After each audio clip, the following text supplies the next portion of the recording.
आज हम आप लोग के समझ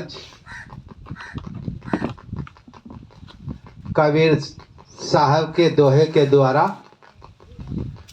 प्रवचन प्रस्तुत करेंगे।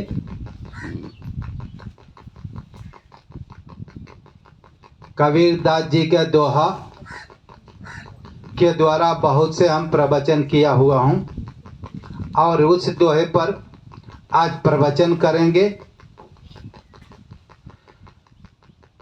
मांगन मरण समान है। देखिए कबीरदास जी का दोहा है, मांगन मरण समान है, मत मांगो कोई भीख, मांगन से मरना बड़ा, मांगन से मरना भला, ये सतगुरु की सीख। देखिए ये मैं नहीं कह रहा हूं, महान संत कबीरदास जी कह रहे हैं। क्या कह रहे हैं? मांगन मरण समान है, माने मांगना मरण समान है। क्या किसी से हम मांग लिया, उधार की बात नहीं है, मांग कर खा लिया, किसी का ले लिया, मांगन मरण समान है। माने हम किसी का मांग कर खा लिया, ये मरण समान है। मरण समान का मतलब कि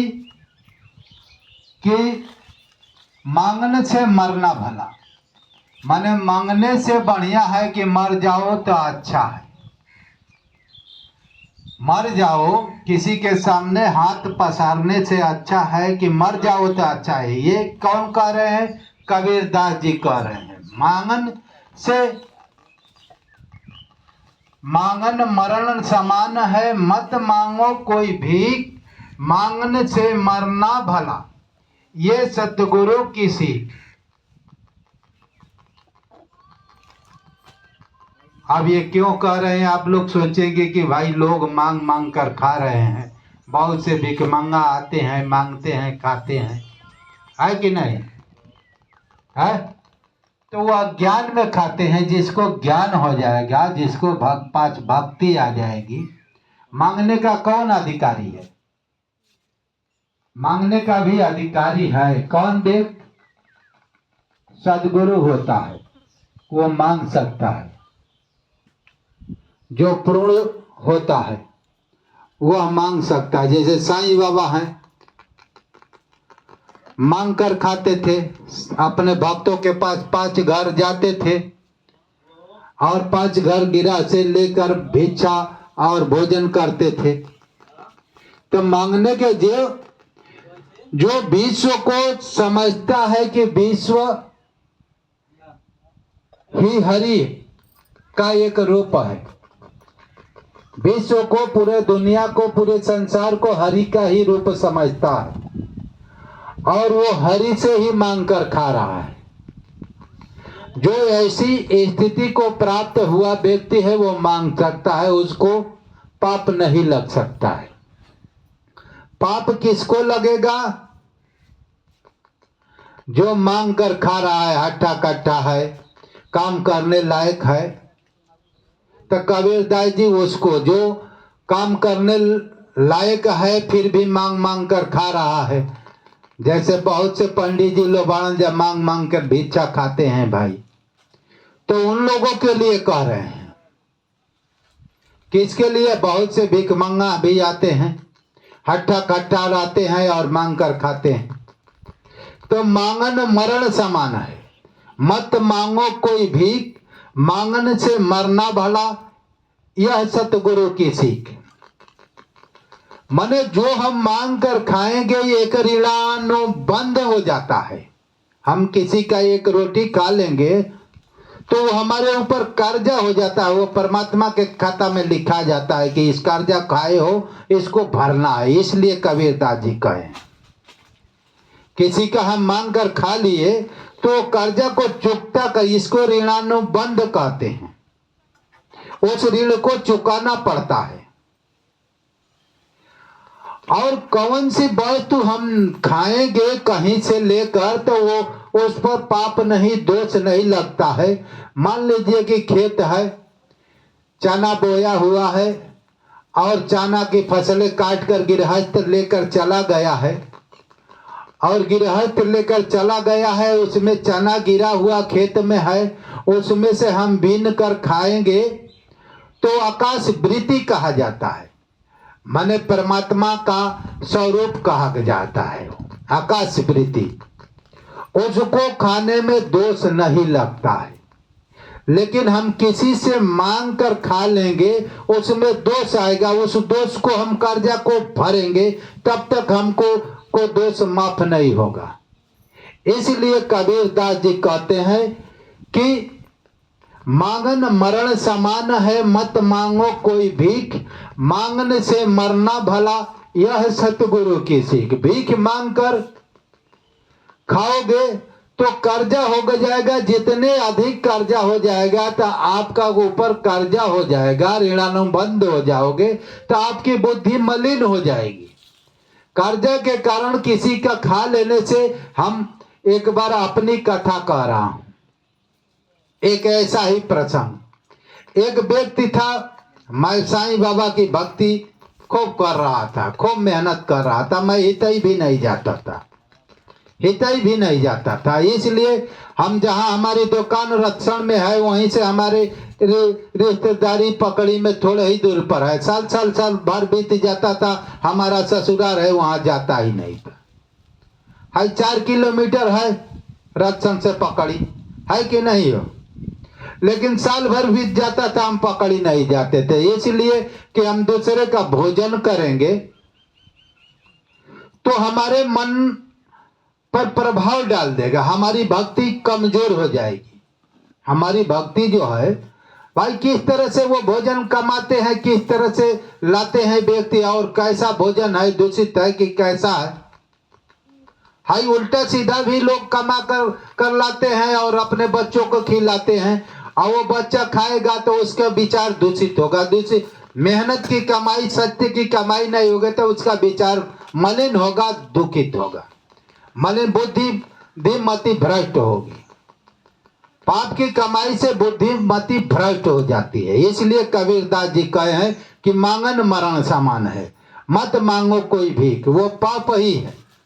वो कैसा है, किस व्यक्ति का हम मांग मांग खा रहे हैं, वो पाप की कमाई है कि कैसा है, सबसे हम मांग मांग खा रहे हैं। तो मांगन मरण समान है, मत मांगो कोई भीख, मांगन से मरना भला यह सतगुरु की सीख। तो हम वहां पर नहीं जाते थे इसलिए कि भाई खाऊंगा, रिश्तेदारी में भाई साधना अच्छी चलने लगती है तो व्यक्ति किसी का खाता नहीं है। साफ मैं बता रहा हूं, जब ध्यान में हमेशा डूबने लगता है व्यक्ति तो उसको अनुभव हो जाता है कि मैं किसी का भोजन खा लूंगा, दूषित व्यक्ति का, तो हमारी जो साधना अंतर्मुख हो रही है, आत्मा के साथ रिलेशन के साथ जुड़ रहा हूं, वो जुड़ान खत्म हो जाती है, इसमें मलिनता आ जाती है हमारी सूरत में, हमारे मन में। इसलिए हम ये प्रैक्टिकल किया हूं, कबीरदास जी जो कह रहे हैं इसका स्वयं प्रैक्टिकल किया हूं। एक व्यक्ति जो है, हम हमारे प्रवचन को सुनकर हमारे दुकान पर आता था, उस समय सिलाई करता था, कहा कि मास्टर जी अभी कहलाता था, लेकिन भक्त भी कोई संत भी कह देता था, कोई मास्टर ही कहता था, भाई सिलाई कर रहा हूं तो मास्टर न लोग कहेंगे। हाई हमारे पास 2-3 कारीगर खट रहे थे, तो बोला कि आपकी तो वाणी सुनकर हम बहुत प्रभावित हुआ, आप हमारे यहाँ रविदास जी का मंदिर है, वहां एक दिन प्रवचन दे देते, आपकी वाणी हम सुनकर बहुत प्रसन्न हुआ। भाई बोला कि ठीक है भाई, हम बोला कि भाई ठीक है, जिस दिन कहोगे उस दिन हम आ जाऊंगा प्रवचन के लिए। उसके लिए आपको एक माइक की जरूरत है, तो माइक को एक व्यवस्था कर बोला कि भाई हमको कल आ जाना, प्रवचन कुछ गांव वालों को सुना देना आप। तो मैं कहा कि भाई हम प्रवचन तो आपके घर जाऊंगा करने के लिए, लेकिन बात है कि भाई पानी में दोष नहीं होता है, पानी आपका पी सकते हैं, लेकिन अनाज जो है, हमको तो भाई रात को टाइम मिलेगा, रात को आप प्रवचन कराएंगे मंदिर पर, तो हम रात को वहां 1-2-3 घंटा प्रवचन करूंगा, तो भाई हम अपना जो अनाज दूंगा उसको भोजन बनेगा, आपके घर का भोजन मैं नहीं खाऊंगा। इसलिए कि मैं कई बरस बीत गया है, मैं किसी का खा न रहा हूं, बच रहा हूं, इसलिए हमारी साधना स्ट्रांग हो रही है, चल रही है, अच्छा ध्यान लग रहा, अच्छी साधना चल रही है। जब हम बीच में दूषित व्यक्ति का भोजन हम कर लेंगे तो हमारा जो ध्यान की गति है कमजोर पड़ जाएगी। मैं इसका अनुभव किया हूं, इसलिए बता रहा हूं। तो हम बोला कि भाई है आटा ले लीजिए, है आलू ले लीजिए, और ये जो भी है मरचा सरचा और घाटी वगैरह आप भौरी बना देना, घाटी बना देना, और मैं खा लूंगा, 2-4 भौरी बना देना। तो मैं दे दिया उसको और बनाया। हम कहीं जाऊंगा तो भाई आपके घर का नहीं खाऊंगा, ठीक ना, क्योंकि मैं बताया कि भाई हम कई वर्ष से किसी का घर का नहीं खा रहा हूं। तो उसे ले गया, तो इसलिए इसी पर यहाँ पर प्रवचन दिया और अपना ही खाया, अपना ही अनाज। हमारी साधना जब थोड़ा बहुत हम इधर उधर का खाने लगा तो हमको महसूस होने लगा कि हमारी साधना अब कमजोर हो रही है। इसी पर कबीरदास जी कहे हैं कि मांगन मरण समान है, मत मांगो कोई भी, मांगने से मरना भला, यह सतगुरु की सी। माने हम किसी के खाएंगे तो हमारा जो बोझ है, तेज है, पावर है, वो कमजोर होगा। जो भक्ति करने का पावर बनता है, जिसके द्वारा हम संकल्पबद्ध होते हैं कि मैं ईश्वर का नियम, पक्का नियम से साधना करूंगा, इतने घंटे बैठूंगा, इतना मिनट माला करूंगा, इतने मिनट मैं भजन करूंगा, इतने मिनट ध्यान करूंगा, इतने रात को 3 बजे उठ जाना है, टेक के साथ लग जाना है। ये जो पावर मिलता है हमारे किससे मिलता है? हमारे भोजन से मिलता है, हमारे सच्चाई से मिलता है। हम अपना ओज तेज कैसे मिटा देते हैं? हम दूसरे का कुछ खा लेते हैं तो ये तेज स्ट्रांग जो तेज होता है कमजोर पड़ जाता है। हमको 3 बजे उठना है तो हम मिलने लगेंगे 4 बजे उठेंगे, ये कमजोरी आ जाती है। हम इसका अनुभव किया हूं। हम किसी का ना खाऊंगा और चलूंगा तो हमारे अंदर तेज रहेगा। तो तेज हम देखा कि भाई कई जगह से खाने लगा एक आध बार तो हमारा कमजोरी तेज होने लगा। इसी को कबीरदास जी कहले कि मांगन मरण समान है। किसी का खा लोगे तो तुम्हारे अंदर जो सच्चाई है, तेज है, वो कमजोर पड़ेगा, और कमजोर पड़ेगा तो तुम भक्ति नहीं कर पाओगे। कोई भी व्यक्ति है कितना हो जोर लगाएगा कि हम रातों दिन ध्यान करूं, रातों दिन नाम स्मरण करूं, रातों दिन भक्ति करूं, तो नहीं होगा। इसी को कबीरदास जी कहें कि मांगन मरण समान है, मत मांगो। और जिससे भजन भक्ति नहीं होगा वो मरना, मांगने से मरना भला, वो मरा हुआ व्यक्ति है। जो ईश्वर की यात्रा नहीं कर रहा है, भजन नहीं कर रहा है, वो मरा है। जैसे भैंस गोरु चौवा पशु पक्षी जो है ईश्वर की यात्रा नहीं करते हैं, वो मुर्दा तमाम है। उनको क्या है? भगवान से मतलब नहीं है। और तुम मनुष्य तन पाकर भी भगवान से मतलब नहीं है तो पशु के समान नहीं हो, पशु ही हो। पशु में भाई पशु क्या है? उसको हरा हरा चारा मिलता है, वो खाकर यूं कर कर अपना सोता है। उसी तरह तुमको अच्छा खाना मिला और वन चॉइस खाना मिला, अच्छा बुरा, उसको खा कर भाई चौहे की तरफ आप भी हो। है उसमें अंतर क्या है? उसको भी हरा हरा चारा मिला, आप भी को भी हरा हरा खाना मिला, और खाकर उसी तरह से भगवान से मतलब नहीं है तो बहुत चौहे में आप में क्या अंतर है? कुछ भी नहीं। इसलिए भगवान कबीरदास जी कह रहे हैं कि भाई मांगन मरण समान। मांग कर किसी की वस्तु खाने से हमारे अंदर का ओज तेज कमजोर हो जाता है, जिससे हम भक्ति करने में सफलता हमको नहीं मिलती है। मांगने का अधिकारी सिर्फ किसको है? साईं बाबा जैसे आदमी को, जो हरि तत्व में स्थित है, पूरे विश्व को हरि समझ लिया है, और जो भी मांग कर खा रहा है हरि ही समझता है कि भाई हरि ही संसार बना है, हरि के अतिरिक्त यहाँ कुछ भी नहीं है। एक को हम द्वितीय नास्ति, एक परमात्मा के अतिरिक्त दूसरा नहीं है। जिसका ऐसा मनोगत भाव बन चुका है, ऐसी वृत्तियां बन गई है, ऐसे स्थिति को पहुंचा हुआ, वो व्यक्ति मांग कर खा सकता है। हम वैसे स्थिति के पहुंचे हुए हैं नहीं, हम मांग कर नहीं खा सकते हैं।